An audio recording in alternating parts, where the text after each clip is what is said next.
do Flamengo, tentando evitar o vexame e o constrangimento de ter de participar de um quadrangular contra o rebaixamento. E o Flamengo, como reagiu ao interesse cruzmaltino na contratação de Alan? Tudo isso e muito mais a partir de agora. Fala aí, pessoal, sou Jorge Nicola, bem-vindos a mais um vídeo do canal. Sempre bom ter vocês por aqui, sem perder tempo, pedir para deixar like, se inscrever no canal e ativar as notificações. Preciso te contar que o Brasil foi o terceiro país do mundo que mais investiu na janela de contratações do início do ano. Somente a Inglaterra, com um investimento de 1 bilhão e 900 milhões de reais. E a Itália, através dos seus clubes do Calcio, com 1 bilhão e 400 mil, gastaram mais que os times brasileiros. É bem verdade que a gente pode ainda ter o Brasil ultrapassando a Itália nos próximos dias. Nesse momento, o Brasil já tem um investimento de 1 bilhão e 200 milhões de reais, já inclui nessa conta a contratação de Lucas Paquetá pelo Flamengo. John Arias está muito perto de virar reforço ao alviverde. Palmeiras vai desembolsar 155 milhões de reais, o que faria com que a conta do Brasil chegasse a 1 bilhão 370 milhões de reais, ficando bem próximo da Itália. Como a janela por aqui só se encerra em 3 de março, ao contrário das principais ligas europeias, é natural que o Brasil assuma, dentro de algum tempo, o segundo posto no mundo entre os países que mais investiram em contratações, números que impressionam e mostram como o futebol brasileiro se reestruturou e tem feito sucesso. Só para completar, outro número assombroso. Esse 1 bilhão 200 milhões de reais investido pelo futebol brasileiro se torna ainda mais significativo se a gente comparar com os outros 9 países que compõem a Conmebol, Confederação Sul-Americana de Futebol. É que esses 9 países gastaram com reforços nesse ano de 2026 apenas 152 milhões de reais. A contratação do Arias, por si só, é mais do que todo o investimento feito por clubes da Argentina, do Paraguai, do Uruguai, da Colômbia, do Equador e companhia limitada. Já o Flamengo tenta evitar um enorme vexame. O time que tem vencido praticamente tudo no futebol brasileiro e sul-americano corre o risco de ter de participar de um quadrangular do rebaixamento no Campeonato Carioca. E a definição vai se dar nesse sábado. O Flamengo recebe o Sampaio Corrêa. Uma vitória deve evitar esse constrangimento. Tudo porque o Flamengo iria a 7 pontos e possivelmente passaria um dos 3 adversários logo acima. Só para você entender. O Campeonato Carioca tem 12 times na primeira divisão. Os 12 times estão divididos em 2 grupos, de 6 times cada. Os 4 primeiros de cada grupo passam para um mata-mata, os 2 últimos vão para um quadrangular do rebaixamento, onde somente o pior é rebaixado.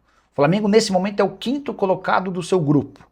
Ele precisa vencer o Sampaio Corrêa e torcer para que o Nova Iguaçu não vença a Portuguesa. O Nova Iguaçu joga como visitante. Se o Nova Iguaçu vencer, aí o Flamengo vai ter de torcer para que o Boa Vista perca por Bangu. O Flamengo ainda vai precisar tirar 2 gols de salto. Se Nova Iguaçu e Boa Vista vencerem, a última esperança rubro-negra será de uma derrota do Madureira para o Volta Redonda, em Volta Redonda, com o Flamengo precisando tirar 3 gols de salto.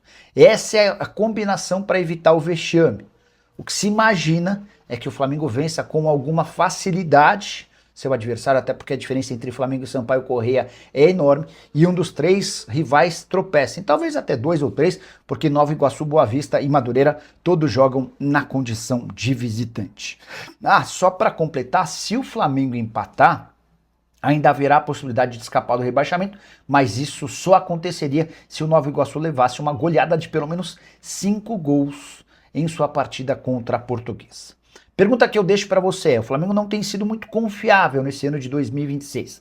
Contra o Sampaio Corrêa, dá para cravar que vem goleada? Já usa o espaço para comentário e registra a sua opinião. Só não esquece de deixar like, de se inscrever no canal. Quem você prefere na Lusa?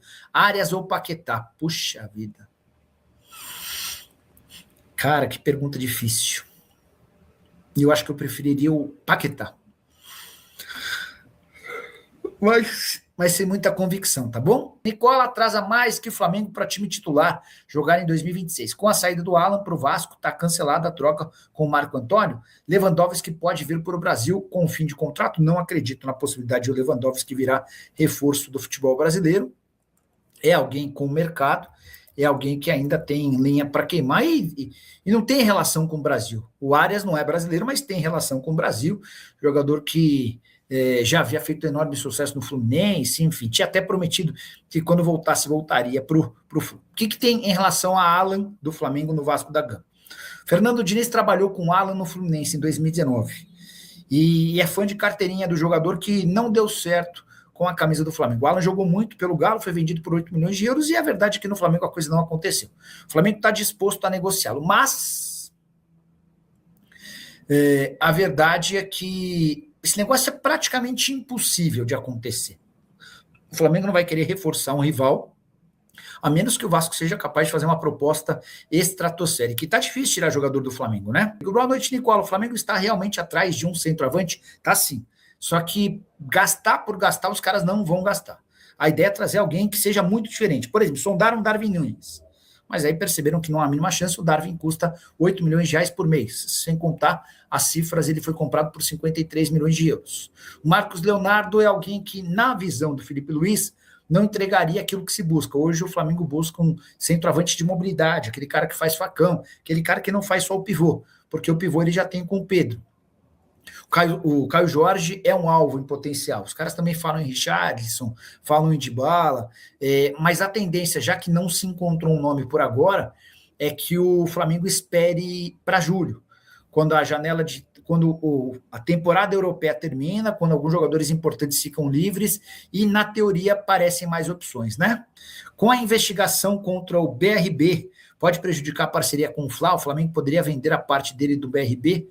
Cara, confesso que eu não sei, o BRB é um dos bancos que se meteram naquela confusão do Banco Master, o Grupo Victor, que patrocinava o Palmeiras também, se viu numa situação bem ruim, e aí só para lembrar, né, o Palmeiras rescindiu o contrato com o Grupo Victor durante o último final de semana, abrindo mão de um contrato de 25 milhões de euros fixos, mais 5 milhões de euros em bônus. Nicola, para você, o Fla continua sendo favorito nas competições esse ano, pois estamos mal das pernas. Sim, continua. Mesmo com esse início horroroso, para mim tem um pouco de soberba, tem bastante da questão física, enfim, acho que no final das contas tudo vai se acertar. Nicola, e sobre a troca entre o Talisca? Vamos lá, sobre o troca-troca entre o Talisca. O Talisca tem contrato com o Fenerbahçe só até junho. E especialmente se o Fenerbahçe não conseguisse avançar na contratação de um centroavante, pelo que eu pesquisei na internet durante a live, com pouquíssimo tempo para ver, até porque eu estou aqui respondendo a vocês, o que se dizia é que se o Fenerbahçe não conseguisse comprar um centroavante, o Talisca teria papel muito importante nessa reta final de temporada para o Fenerbahçe, com direito, inclusive, a uma proposta de renovação de contrato, tá? Então o Fenerbahçe vai tentar renovar o contrato do Talisca, que vence em junho. O Talisca já havia sinalizado para clubes brasileiros que a aventura dele no exterior estava perto do fim, que ele voltaria ao Brasil a partir de julho. Então, aquele que apresentasse o melhor projeto para ele nesse primeiro semestre, o contrataria. Vamos ver como é que essa história vai funcionar daqui para frente. Fenerbahçe que enfrenta o Nottingham Forest na Liga Europa, tá? No Campeonato Turco, o time é o segundo colocado, são 46 pontos contra 49 do Galatasaray.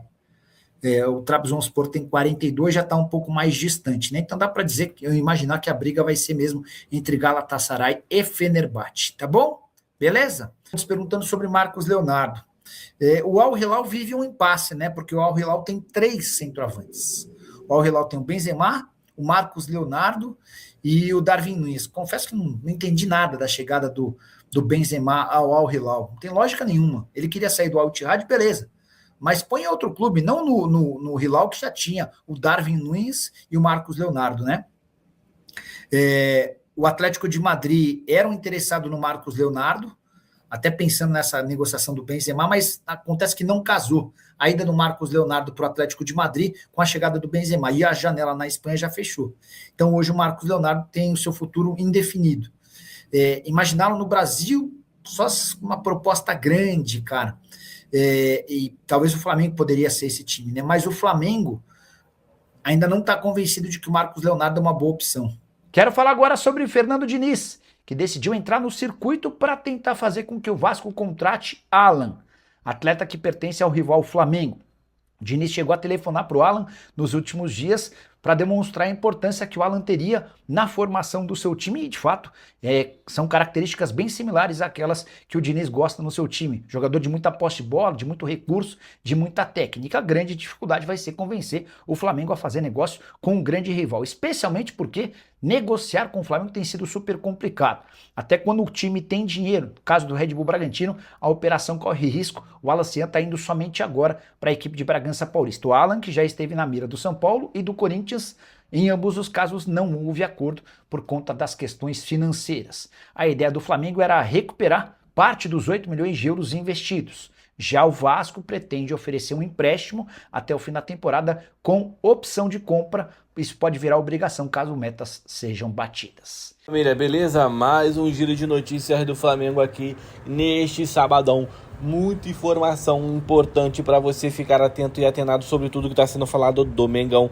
Peço humildemente para você dar o like nesse vídeo, se inscrevendo no canal, ativando também o sino das notificações para ficar sempre atualizado nas últimas notícias do Mengão, o maior clube do Brasil. Então, rapaziada, dá essa moral pra gente aí. Um grande abraço, até o próximo vídeo. Fui!